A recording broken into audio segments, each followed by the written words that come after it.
السلام. بسم الله الرحمن الرحيم. الحمد لله رب العالمين، وأصلي وأسلم على المبعوث رحمة للعالمين نبينا محمد وعلى آله وصحبه أجمعين وبعد. First of all, I would like to thank Allah subhanahu wa ta'ala for giving us this opportunity to come together tonight, Thursday night, which is the night of which day in which month in the Hijri calendar? What's tomorrow in Hijri calendar? Well, first of all, which month are we in? Because we tend to forget, and we get involved in the Christian calendar and we forget our own calendar. Dhul Qa'dah, alhamdulillah. Tomorrow's what date? Friday. What's the date though? The 14th, we're sure? So it's now we're the night of the 14th. Because Islamically, when does the day start? After Maghrib. So it's the night of the 14th, we'll say. And this is the first time, inshallah, we'll come together with our brothers and sisters at the Jumeirah Islamic Learning Center. And I'd like to thank the sisters in charge here for inviting me. And I was supposed to come last week, but unfortunately, I just bought a car and I went to get it registered and everything. They said everything will be ready at 12 o'clock. I got home at 10 o'clock at night. So it took me about 8 hours to get everything done. And Brother Muhammad Nubi, may Allah bless him, he stepped up in the last, and he had actually 1 hour before the lecture, or 2 hours, and he came and gave the lecture last time. So this will be my first lecture here. And I believe, inshallah, we'll also be doing a monthly lecture here as well. I believe if it hasn't been changed, it will be on the first of each month, inshallah ta'ala. And the title we have chosen to start our series of lectures is 10 ways to fill your heart with the love of Allah subhanahu wa ta'ala. 10 ways to fill your heart with the love of Allah. And obviously, when we look at the importance of this topic, the fact that our heart is going to be filled with something, for love of something, of this dunya or something. And so we should focus on filling with the most important thing, and that is with the love of Allah subhanahu wa ta'ala. Because if our hearts become filled with the love of Allah, then all of our concerns, inshallah, will be taken care of, and we won't focus on anything except for Allah subhanahu wa ta'ala. And Sheikh al-Islam rahimahullah, he mentioned that the mahabba, the love of Allah subhanahu wa ta'ala and His Messenger sallallahu alayhi wa sallam, he said it is from a'zam wajibat al-Islam. It's from the greatest things that are wajib or compulsory of your iman in Islam. And he said it's from the biggest fundamentals of iman and the best of its foundations, or most important of its foundations. Until he went on to say, rahimahullah, that everything that's done in existence, it's done and it's built on love. Love for something, whether it's for something bad or for something good. And when you see people now, whenever they do things in the dunya, it's because of the love they have for something. Now, I was giving an example to the kids I was teaching in school today and the other day about the World Cup when it happened last year. You would find people wearing a certain player's jersey. Everybody was going crazy and infatuated with him. Who was it? Everywhere you go, his picture's everywhere. It's on everything. Who is it? What's the guy? Don't pretend like you don't know. I know you know. Who is the guy's name? Messi or Messi? How do you say it? Messi, huh? Everybody. Why do I do it? Because they're in love with this guy. They're infatuated with him. So now you can fill your heart with love for something like that, or things of the dunya, or you can fill your heart with the love of Allah subhanahu wa ta'ala. So anything a person does, you see, why do you wear the Messi jersey? They'll say, because I love him as a player. That's why he has this love. That's why he does it. So his action was built upon love. So this is why we need to fill our hearts with the love of Allah subhanahu wa ta'ala, so all our actions in this dunya will be solely for Him subhanahu wa ta'ala. And these 10 ways, it's not something I came up with. It's something that Ibn al-Qayyim mentioned, rahimahullah. And it was also explained by one of the scholars of today. He explained these 10, and I benefited obviously from his book in this lecture. And also it's been translated. These 10 have been translated. I found actually after I had translated them and done the lecture some time back, that Dar es-Salaam, they have a book. It's I think it's called Gems and Jewels or something like that. Yeah, it's in there. You can find these 10 in there. It's like 2 pages in there if you want to go back to that in the future, inshallah ta'ala. So the first of these ways that Ibn al-Qayyim rahimahullah ta'ala mentioned for us to fill our hearts with the love of Allah subhanahu wa ta'ala is by reading the Quran and reflecting and trying to understand its meanings. Reading the Quran and trying to reflect and try to understand its meanings. So, and this is why the Quran was sent down. Allah subhanahu wa ta'ala said in the Quran and Surah Sad, كِتَابٌ أَنزَلْنَاهُ مُبَارَكٌ.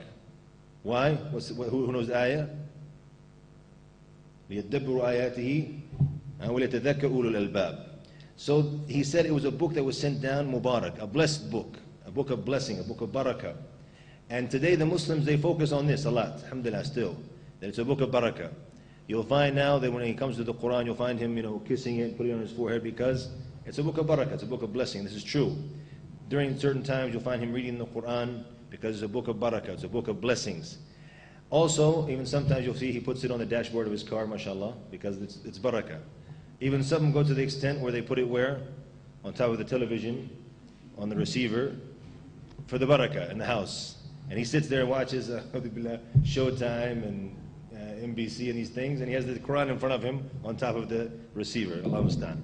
So now, this is one of the reasons it's a book of barakah, no doubt.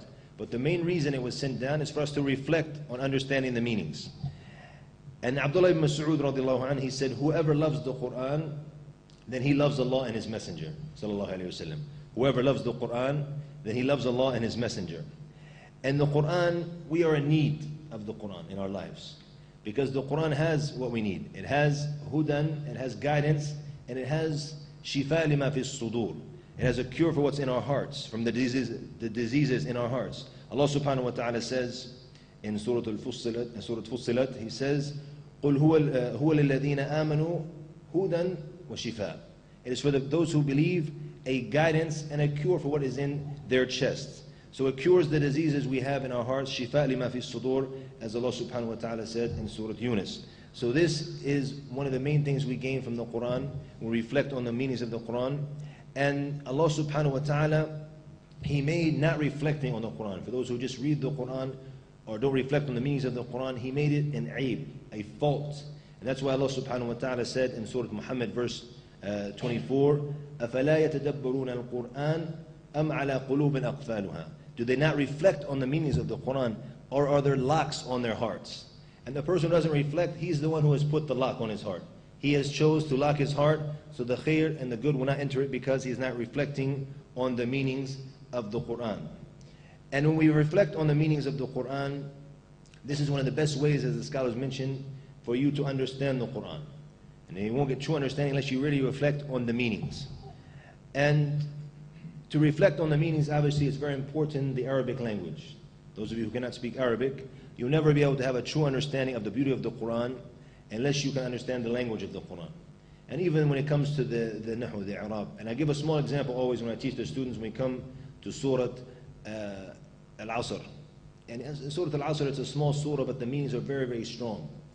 And if you don't understand the Arabic language, you're never going to be able to understand the true meanings and beauty behind it. And if you look, for example, Al-Asr, this is Allah subhanahu wa ta'ala is swearing by time. And He can swear by whatever He wants subhanahu wa ta'ala, and the humans can only swear by Allah. So He swears by time. It shows us the importance of time. إِنَّ الْإِنسَانَ لَفِي خُسْرٍ. Now, in the Arabic language, you have what they call the ta'keed, to put emphasis on something. How many of them? There's several of them in this ayat itself.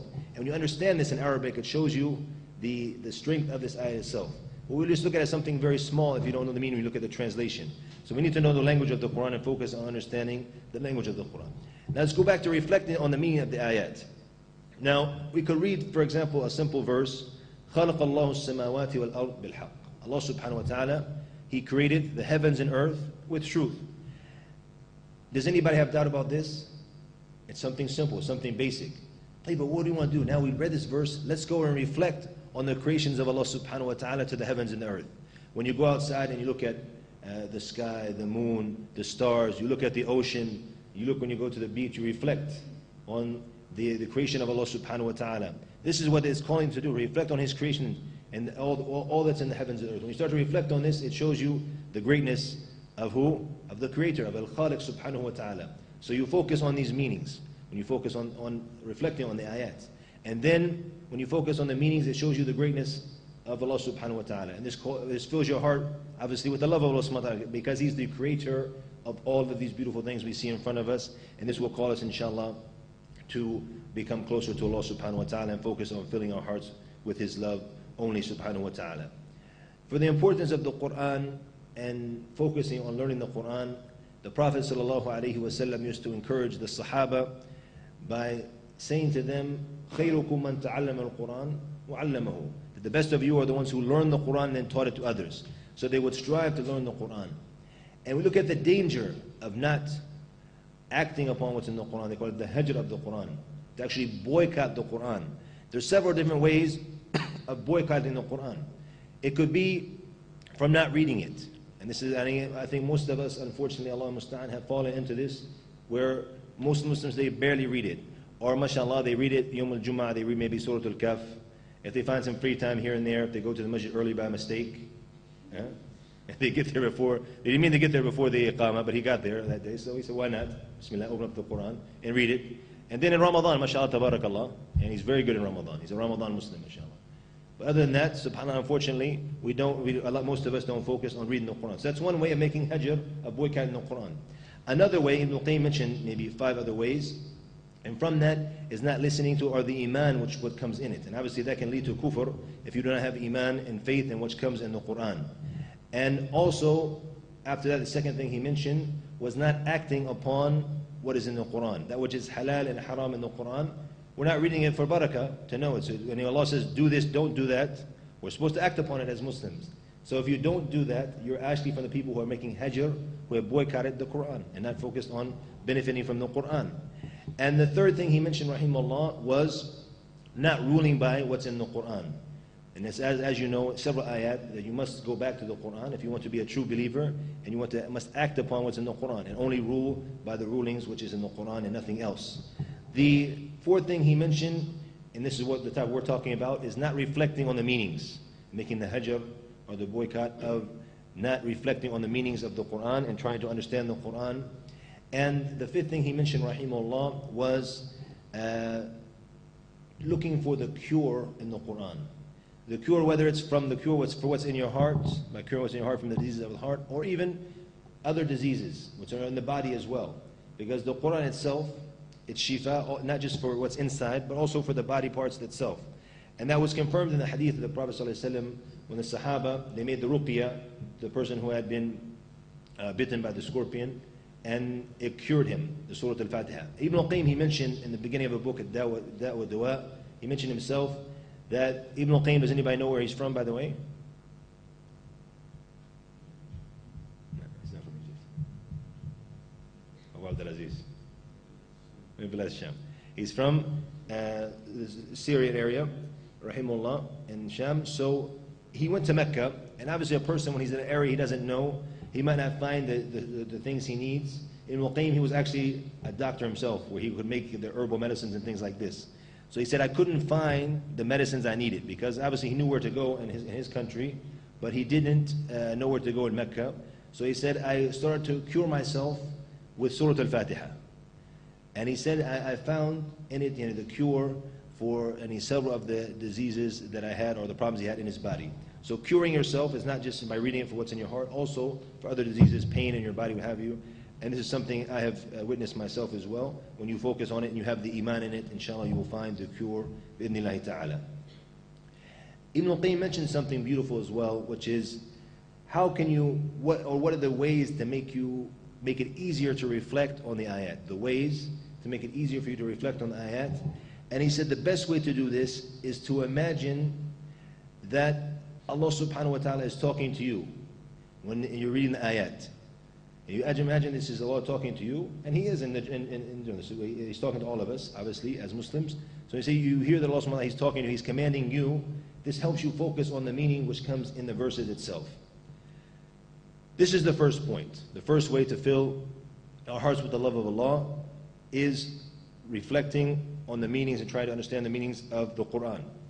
The second way to fill our heart with the love of Allah subhanahu wa ta'ala is by coming closer to Allah subhanahu wa ta'ala by doing the nawafil, the voluntary acts after we do that which is fard, after we do which is fard, is compulsory upon us in Islam. And this came in the hadith al-Qudsi when Allah subhanahu wa ta'ala said, مَا تَقَرَّبْ إِلَيَّ عَبْدِي بِشَيْءٍ أَحَبَّ إِلَيْهِ مِمَّا افْتَرَضْتُ عَلَيْهِ وَمَا يَزَالْ عَبْدِي يَتَقَرَّبْ إِلَيَّ بِالنَّوَافِلِ حَتَّى أُحِبَّهُ. The law said that my servant does not become closer to me with something more beloved to me than that which I have made fard compulsory upon him. And then my servant continues to become closer to me with the nawafil, the voluntary actions, until I love him.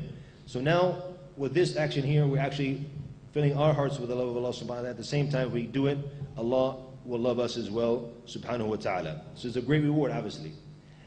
Here's a question we might want to ask, especially people might ask, when we have something that's fard compulsory, why do we have things, actions, that are nafil, that are voluntary in Islam? What is the hikmah behind the Prophet ﷺ making these things that are sunnah for us to do? What do we gain from it? The floor is open.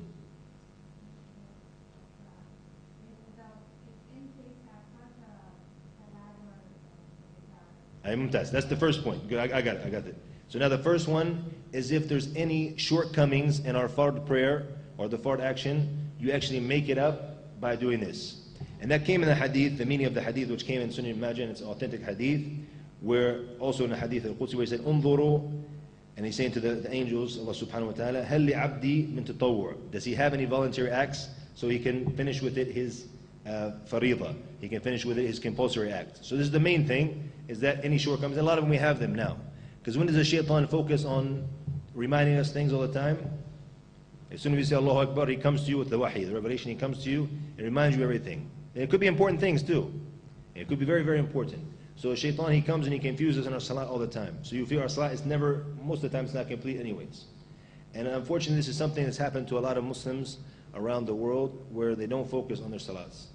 And a story that's mentioned when you talk about not focusing on what's in the salat is a story that happened in one place in Saudi Arabia, I believe it was to the south in Saudi Arabia, in the southern part, where a man used to pray Dhuhr and Asr as the imam in the souk, in the market there, every day for any several years or several months or whatever.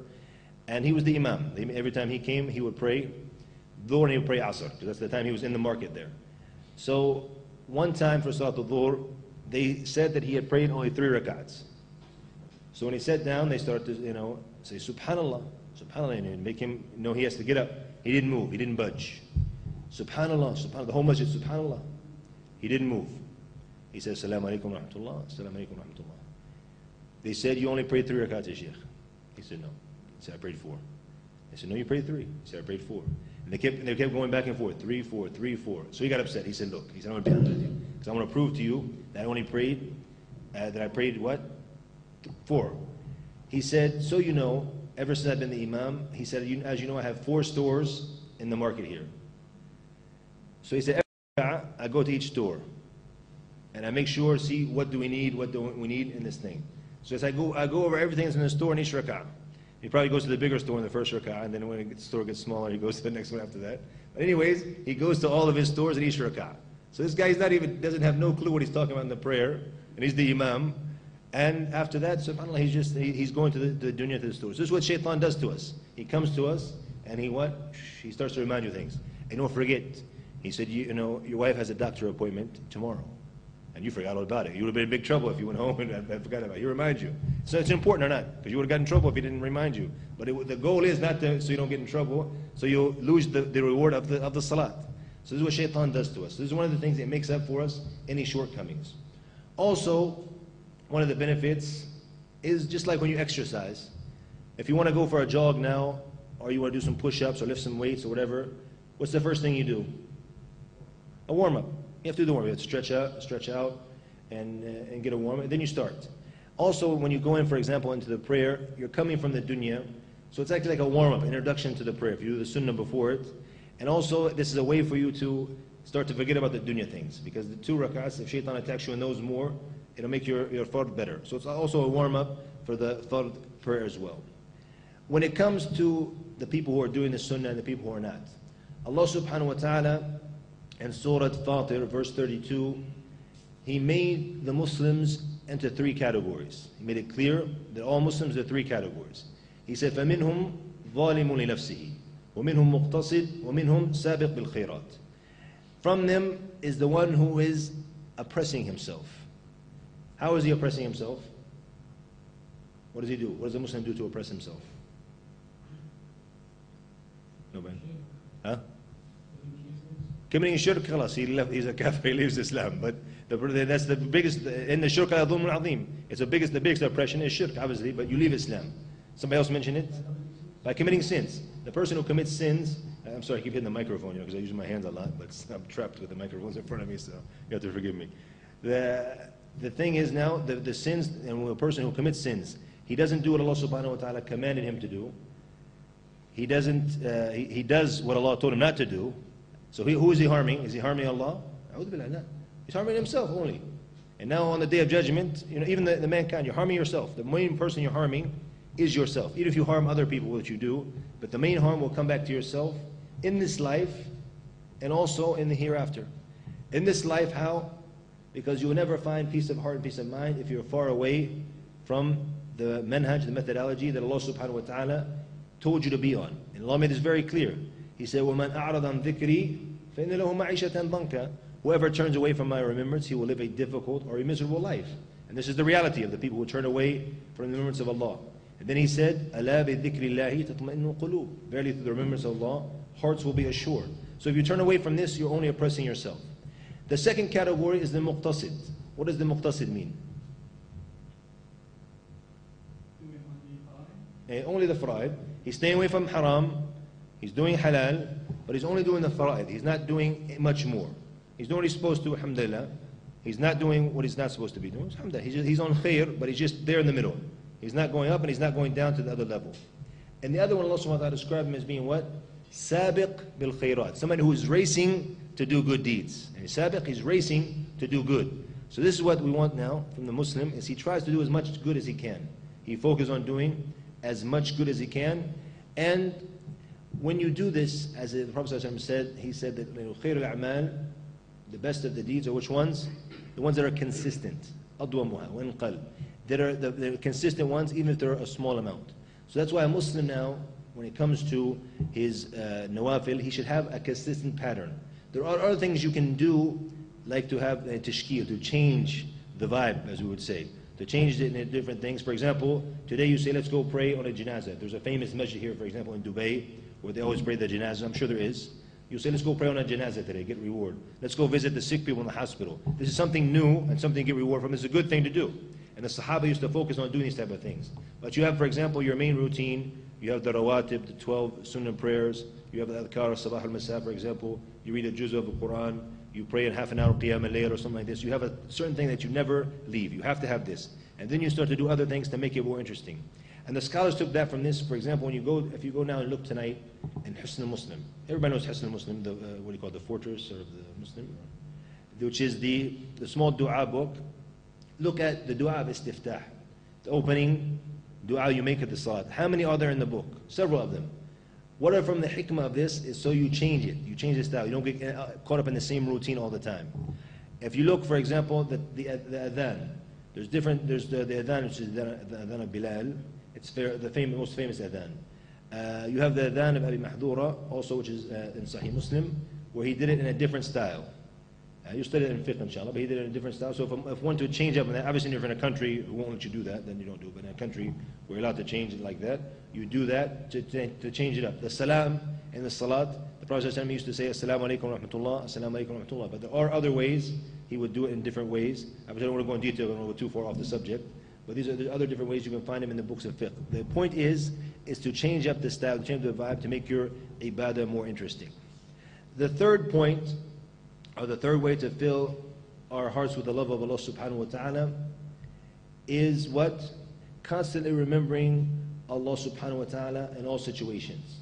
Constantly remembering Allah subhanahu wa ta'ala in all situations. Allah subhanahu wa ta'ala said in Surah Al-Imran, verse 191, الَّذِينَ يَذْكُرُونَ اللَّهَ قِيَامًا وَقُعُودًا وَعَلَى جُنُوبِهِمْ. The ones who remember Allah as they are standing, and as they are sitting, and as they are on their sides, meaning laying down. Is there any other way you can remember Allah? That's all the situations, basically. All the situations you could be in, either standing, sitting, or laying down. And it's any guidance for us, to guide us to always be remembering Allah subhanahu wa ta'ala. And that's why the Prophet sallallahu alaihi wasallam, he said, when one of the Sahaba came to him, and he said, for advice, he said, لا يزال لسانك رطبا بذكر الله. That your tongue should stay moist with the remembrance of Allah subhanahu wa ta'ala. You're constantly remembering Allah. And we look at our scholars, the scholars who implemented Islam and practiced Islam, you'll see that they were constantly always remembering Allah subhanahu wa ta'ala. Even when you look in the books of hadith, the stories of the muhaddithin, the great scholars of hadith, for example, they say in the majlis, the sitting of Imam Ahmad ibn Hanbal, 5,000 people used to attend his lesson, his day lesson, 5,000. So they said 500 of them only were the real students of knowledge who actually wrote everything he said, who were writing down everything. The other 4,500, they said they came to benefit from his beautiful manners, rahimahullah, because they saw his manners, he implemented and acted upon Islam in his life. Even he said once, he said, I never learned anything from the sunnah unless I implemented it, even if it was just one time in my life. So he was a person who was upon the sunnah and implement the beautiful morals and the akhlaq of our beloved Prophet alayhi salatu wasalam. So 4,500 people were just benefiting from that, and another 500 were just taking from his knowledge. Imagine now in this small two-any room place where we're sitting, if I was talking without the microphone. I have a loud voice, I'm a teacher by profession, so I talk rather loudly. But maybe other speakers, even maybe myself, even some of the sisters in the back, might not hear everything I say if we turn off the microphone. Imagine now 5,000 people, how did they used to hear Imam Ahmed? And this for me, when I read it, I knew it was authentic narration, but I found some difficulty. How could 5,000 people hear him? Until I learned, we studied in the College of Hadith when I was there for a year and a half before I transferred to another college in Medina, in the university there, that they had something called the muballigh, the person who would take the isnad or what the sheikh said from the hadith, he would take it, it'd be like somebody in this corner, and he would pass it back to the next one, and there would be official people called the muballigh who would relay what the sheikh said. So he would say, for example, if any muhaddith scholar, for example, would say, Haddathan Waqi'. We from the famous scholars of hadith, Waqi' told us or informed us. He would say this, it would go to number 1, number 2, number 3, until it reaches like 6 or 7 in the back. And then the sheikh, because he wanted to make sure that nothing happened to the hadith of the Prophet ﷺ, it had to come back to him. So he would say, Hadith and Waqi', and number 1 would go to 2, to 3, to 4, until it reaches 7. 7 says it again, 6 says it. They said it said twice. To make sure everybody there hears it, and to make sure it comes back to the sheikh correctly. So what was the sheikh doing during this time? It takes maybe a minute or something like that for it to come back. He would be remembering Allah subhanahu wa ta'ala. Subhanallah, alhamdulillah, Allah Akbar, making istighfar, benefiting from his time. And I recall from the first time I met Sheikh Abdur Raheem McCarthy, and he was the one who helped me get into the University of Medina, may Allah have mercy upon him. When I first met him, and this is how he was, subhanallah. He was always remembering Allah subhanahu wa ta'ala. I mean, the first time I went and I visited him, there was a whole big group of people. All of them wanted, he had this big file. The people reading to him, I need this, I need help with that. And he's answering fatwas on the phone. And any second, and he has, subhanallah, alhamdulillah. I remember when I first met him, he was talking, I actually had a phone call from France. A sister from France, she was asking questions, and he told her after this, I still remember, he said, go to the Saudi embassy, I'm going to send books there to you in Paris at the embassy. So he was talking on the phone, and he puts the phone down for a second, and he'll say, subhanallah, alhamdulillah. And then when he puts the phone, he waits before the guy starts reading, subhanallah, Allahu Akbar, la ilaha, astaghfirullah. He's making dhikr. He's always benefiting from the time. So this is how the real Muslim should be. Look at the time we waste each day. Sometimes, for example, you go to do something in a government building or something, you have to wait in line, you get a number, and you wait. You go to the bank, you wait. We just sit there. Or what do we do now? What are we good for now, everybody? The phone. There's everybody now, because we can waste our time. We start with the phone and start texting or this, or even not doing anything, just playing with the phone. We might not have anybody to call or anybody to talk to, we play with the phone and waste our time. So imagine the time we could benefit from if we remember Allah subhanahu wa ta'ala. And the goal now, by remembering Allah, is to fill our hearts with the love of Allah. So we're constantly remembering Allah and thinking of Allah, our hearts will become full with His love subhanahu wa ta'ala.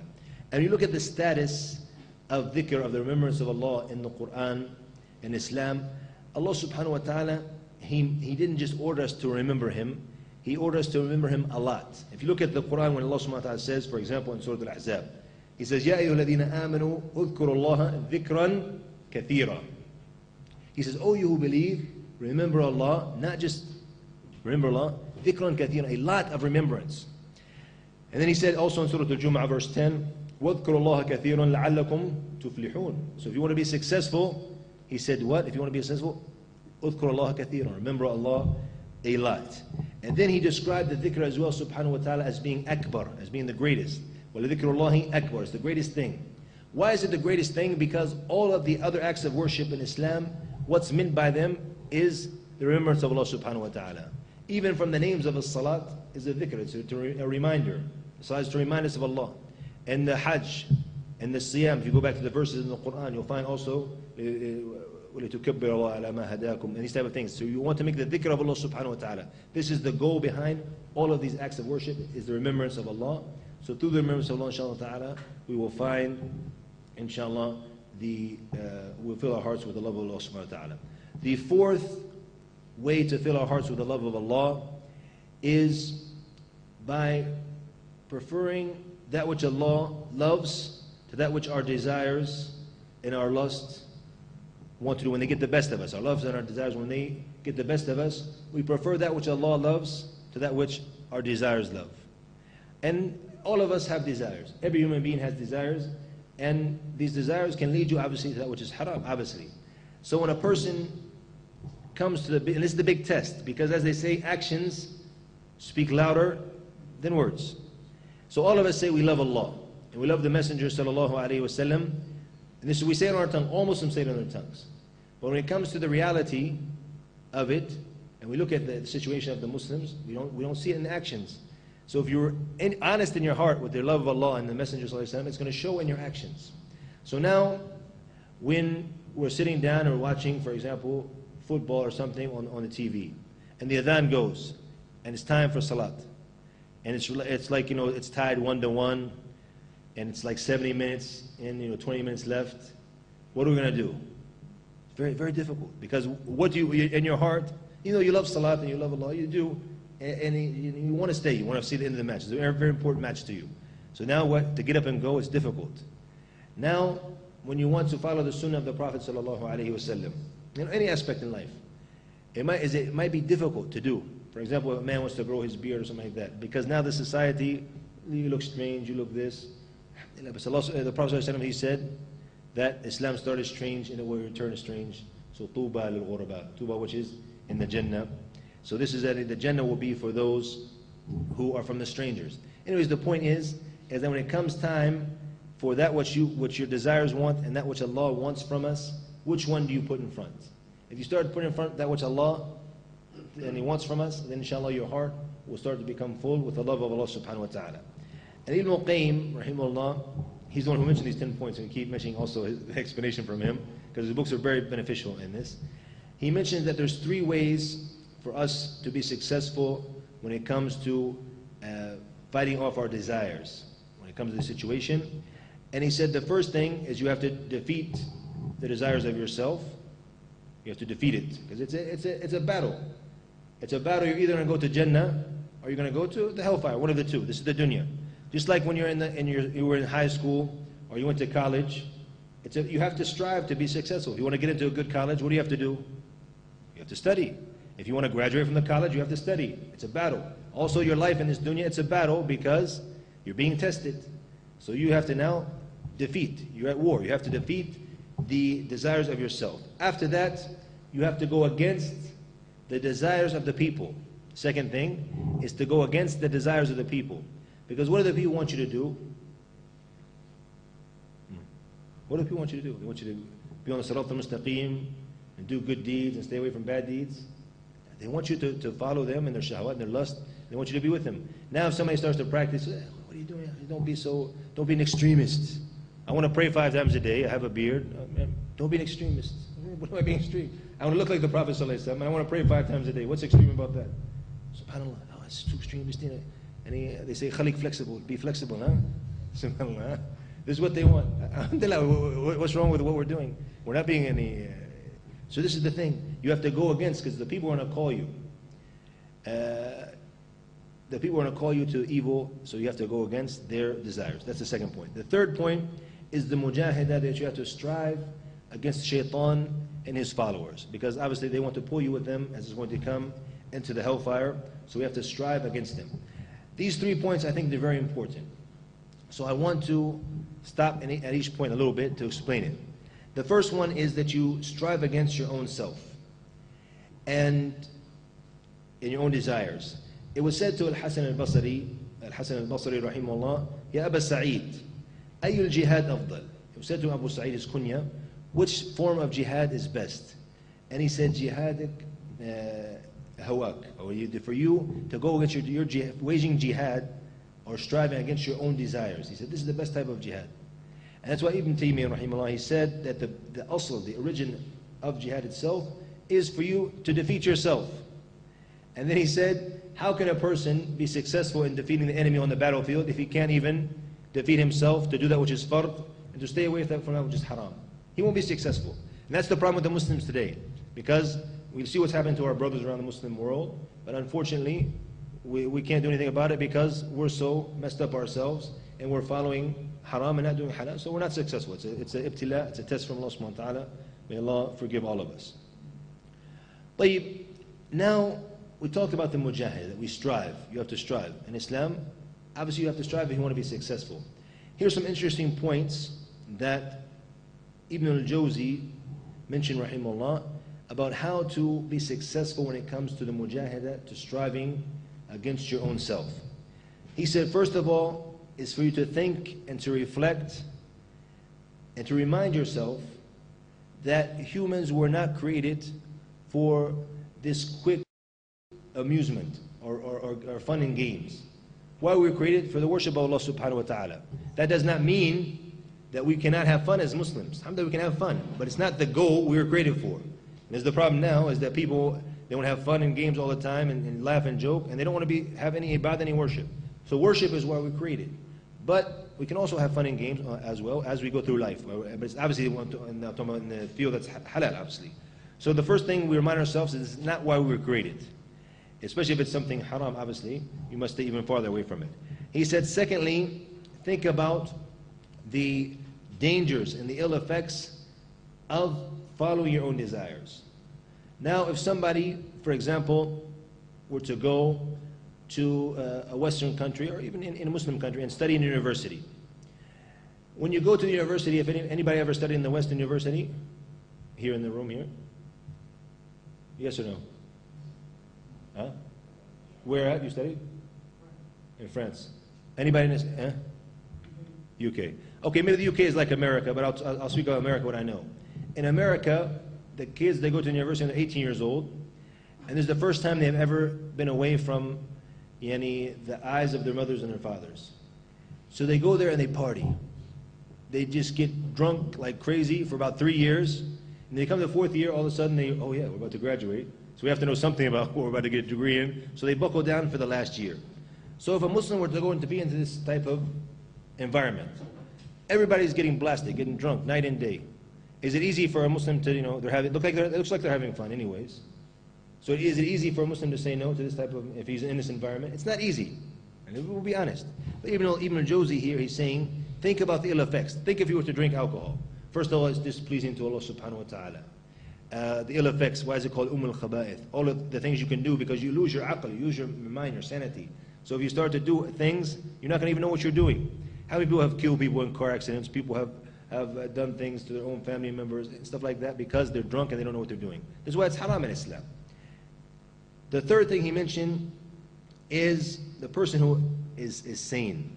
For him to reflect and ask himself the pleasure that you're gaining while you're doing that which is haram, to think about how you will feel after it's over. And we can give an example with the Muslim who fornicates. When he's fornicating, is he enjoying himself? Most likely yes. And it's a human instinct for male and female to have desires for one another. So when he's fornicating at the time, most likely he's enjoying himself. But how does he feel when he finishes? The iman kicks back in, even if it's just a small amount. Because as the Prophet said, لا يزني الزاني حين يزني وهو مؤمن. That the mu'min does not make the fornication at the time he makes it, and he's a real believer. Why? Because it's almost like his iman is gone. It hits 0. But then, when he finishes, it goes back a little bit, up to 5, up to 6, 7. It goes up a little bit. He remembers Allah subhanahu wa ta'ala, so he feels bad inside. He feels the nadam. He feels the regret. So Ibn al-Jawzi said, remind yourself of this feeling before you even fall into it, and this will help you, inshallah, from not falling into it. Fourthly, he mentioned to picture this action you're doing if it was happening to somebody else. And if حق الغير. And this story is a famous story that came in the hadith of the Prophet ﷺ, this is where he took it from, is when the person came to him, the Sahabi came to him and said, he liked Islam, but he said, أذن لي بالزنا. Give me permission, أذن لي بالزنا, and to give me permission to fornicate. He says, the only thing I don't really like about Islam is I can't fornicate. So the Prophet ﷺ, what did he say to him? Imagine now, we as Muslims, if somebody came to us and said this, what would we say to him? Kaf. Now we smack him. You don't fear Allah. Taqillah. Now, because we're harsh, this is how we are. We shouldn't be like this. The Prophet ﷺ, he's the Ra'uf Ar-Rahim bil-Ummah. He's the one who's merciful with his ummah, with his nation. What did he say to him? He talked to him in logic. He said, "Atardahu li ummak." Would you like this to happen to your mother? Somebody to fornicate with her? Obviously, what did the guy say? No. Your sister, your aunt, and like this, and so on and so forth. All your relatives, imagine if it was happening to them. Would you like it? He said no. So also, Ibn Jawzi is saying here, also we benefit from this, to think about this. If you want to fornicate, you want to do something haram, imagine if somebody was doing it to you. If you want to steal something, or you want to this, even when it comes to looking at that which is haram. Now you find people who are offended. If he's walking in the mall, and even if his wife is not covered properly, and you were looking at it, he'd get upset. What are you looking at? Huh? So, because now he doesn't want you to look. He might look somewhere elsewhere, but he doesn't want you to look at his wife. So now also the same thing. You want people to look at your wife, or you want people to harm your family in any way. Also, you should think about this before you fall into it. This will help you stay away from it, inshallah ta'ala. Fifthly, this last point he mentioned was, think about the benefit if you go against your desire. If you defeat your desire, what are the benefits you gain? Great benefits. First of all, in this dunya, you find the raha nafsiyya, the peace of heart, the peace of mind that you wouldn't find unless you do this. As we mentioned before, أَلَا بِذِكْرِ اللَّهِ تَطْمَئِنُّ الْقُلُوبُ وَمَنْ أَعْرَضَ عَنْ ذِكْرِي فَإِنَّ لَهُ مَعِيشَةً ضَنْكًا. Whoever turns away from my remembrance, he will live a difficult, a miserable life. And when Allah subhanahu wa ta'ala says in the Quran, إِنَّ الْأَبْرَارَ لَفِي نَعِيمٍ وَإِنَّ الْفُجَّارَ لَفِي جَحِيمٍ. SubhanAllah, when I looked at this verse, and I looked at the society I came from in America, and I was giving a lecture, I said, we can gain and benefit from this. It's something I benefited from the reflecting of the Quran, which was that we understand from this verse that this will be in the hereafter, but also in this dunya. In this dunya, they will be also in a living hell. The people who are far away from the mercy of Allah, they will live almost like they're living in a living hell. And the people who are the abrar, the people who are the pious and the doers of good, they will live in this na'im, in this pleasure. Why? Because they are doing the good, doing what Allah subhanahu wa ta'ala told them. And as he mentioned in the Quran, they find the assurance in their heart. That's why some of the Salaf, they said, if the muluk, the rulers, they knew what we're in from na'im, from the blessing, لَقَاتَلُونَ عَلَيْهِ بِالسُّيُوفِ. They would have fought us with the swords, because they're looking for the pleasure of the dunya and they can't find it through the worldly things. But what we have from following the Quran and the Sunnah, we find this peace of heart which everybody's looking for. So they said now, if you look at this, the people of good, they're living in this na'im, this pleasure. And the people who are far away, they're living in a living hell. And I remember when I watched one time on the news, a famous actor, and it's okay to say his name, because everybody knows him, which is Robin Williams. He's a famous actor, and he's been acting since I was a kid. I might look old, but I'm not that old, by the way. Anyways, since I was young, he was acting, so we know who Robin Williams is. He was on a TV show or on the news, and he was addicted to alcohol. So they asked him, why are you have this major problem with alcohol addiction? He said, and think about this, a person who is as famous as him, he has his star on Hollywood Boulevard, and he has all the money. He's not a good-looking guy, but I mean, he could probably have all the women because of the money he has and stuff like this. So all the pleasure of the dunya, he can have them. Nonetheless, he says, I'm living in a living hell. With those words. He said, I felt like I was living in a living hell. And this is the same thing Allah subhanahu wa ta'ala said in the Quran. So I said, subhanAllah, the same thing that I benefited from the ayah, we found it in these people. Famous any movie stars who have killed themselves, drugs overdose, time and time again we see it. Why? Because they're trying to escape the living hell that they're living in. And then also in the hereafter, you'll find that even before the akhirah, also in their graves, the people who are from the abrar, from the doers of good, they will be in the grave which is rolled up from Riyadh al-Jannah, a garden from the garden of paradise. And the people who are from the al-fujjar, the evil people, the ones who do evil things, they will be in hufr from hufr al-nar. It will be a pit from the pits of the hellfire. May Allah protect all of this. After this, about a year later, a brother sent me an SMS, and he mentioned, Ibn al-Qayyim mentioned these three. So I was very happy to find this also. Ibn al-Qayyim mentioned that the abrar, doers of good, they will be in all the levels of life. In this life, in their grave, and the hereafter, they will be in na'im, they will be in pleasure.